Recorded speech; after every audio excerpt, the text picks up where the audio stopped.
There are times in the movie where I felt like Shorty in Scary Movie, where I just wanted to tell the characters, "Run, bitch! Run!" hey everyone, welcome to Mr. Teach Film Preach, and if you're a film lover like I am, and you're an M.Night Shyamalan lover like I am, then you are in the right place. If you're in the right place, consider clicking like down below, and subscribe to my channel for more content. Also, while you're down there, comment below, what did you think of the new M.Night Shyamalan film? Was this one of his upper tier, one of his better films, or did you think this was just okay and sort of meddling? Let me know in the comments down below, and click that like button and subscribe. Also, don't forget to hit that bell button to notify you when I've released more videos out here. Today we're talking about one of my anticipated films of this year, the 2023 mystery thriller film, Knock at the Cabin. Directed and written by M. Night Shyamalan, also Steve Desmond and Michael Sherman helped out with the script, starring Dave Bautista, Jonathan Groff, Ben Aldridge, Rupert Grint, Nikki Amuka Bird, Abby Quinn, and Kristen Cui. While on a vacation at a beautiful lake cabin, a girl and her parents are taken hostage by armed strangers who demand that the family make a horrifying choice to avert the apocalypse. Save your family or save humanity. Make the choice. To prevent the apocalypse. We're not sacrificing anyone. For every no you give us, hundreds of thousands of people are going to die. M. Night Shyamalan is one of those filmmakers that I have liked since day one. Since his first film, The Sixth Sense, came out, I was a fan. I see dead people. One of my favorite films of all time is Unbreakable. I absolutely adore that film. I think it was ahead of its time. They called me Mr. Glass. Not all of his films have obviously hit. Oh no! Or like. Oh no! Or even. Oh no! But generally his films are at least interesting. They're usually high premise, high concept, high execution, yet it is grounded in realism. It's usually a very character-driven story with a small story inside of it. And he is known for this. He's really good at capturing drama in a really confined space, and he does that with a lot of his movies. Signs is all basically set in this one house on this farm. The Visit is set within the grandparents' house. Old is basically just taking place on this beach. And again, with this film, Knock at the Cabin, it is all set within this cabin, and the outside world is changing and all these crazy things are happening, and these characters have to respond to an extreme situation. That is M. Night Shyamalan's sort of calling card. When he misses, it misses hard.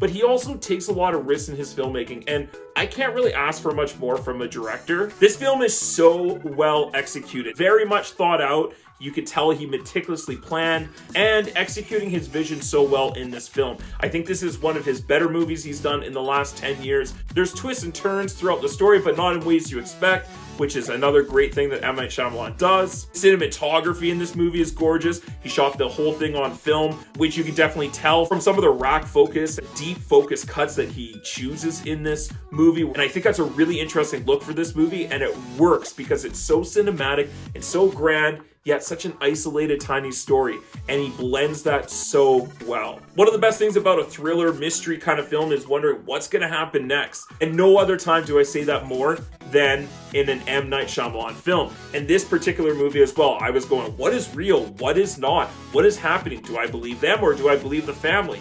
Are these people really there to harm this family? Why? And like, there's just so many questions. And M. Night Shyamalan does such a great job of slowly revealing and slowly peeling back the layers of the story. Layers! As more and more is revealed to us.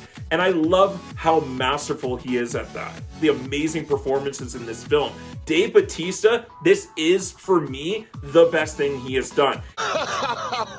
Yes! I was shocked and surprised by his performance, his level of empathy. While Dave Bautista can be quite menacing and intimidating from his size, he was also like this beautiful, gentle giant with a bit of creepiness to him and just played that balance so well. Jonathan Groff was great in this film, but definitely the two standout performances in this film is Ben Aldridge. I thought he was incredible, and he had a lot of different places he needed to go to, and he's sort of the logical take control person in this film. He is in such an extreme situation, and this whole movie is so high stress because it starts with the home invasion. Like it takes off in the first 2 minutes of the opening of this film. You should come inside right now. There were 4 of them.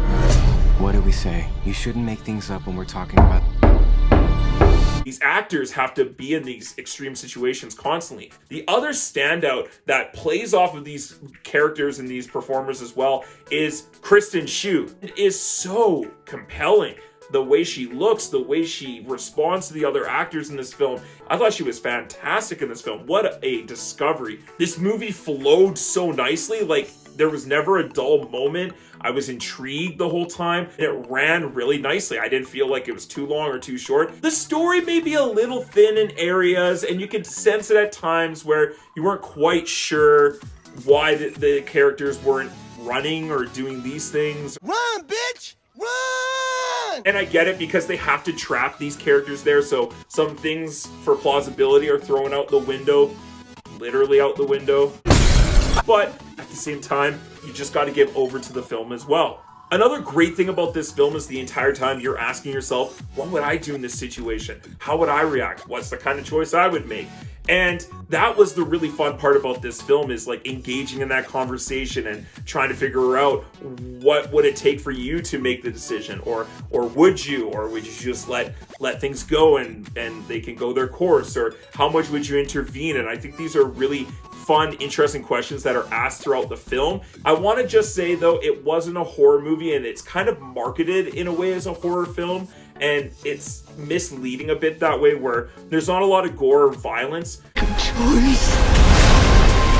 It's actually more intimidating in some ways if you don't show it, and I like that he chose to do that with this film. There isn't very much about this movie that I didn't enjoy or I didn't think was too bad. For me, this is a really great entry from M. Night Shyamalan, and if he keeps making a movie like this every 2-3 years from here until whenever he can't do it anymore, I'm down to check it out every time. Hey, check it out, man. So I'm gonna go ahead and give M. Night Shyamalan's film Knock at the Cabin an A-.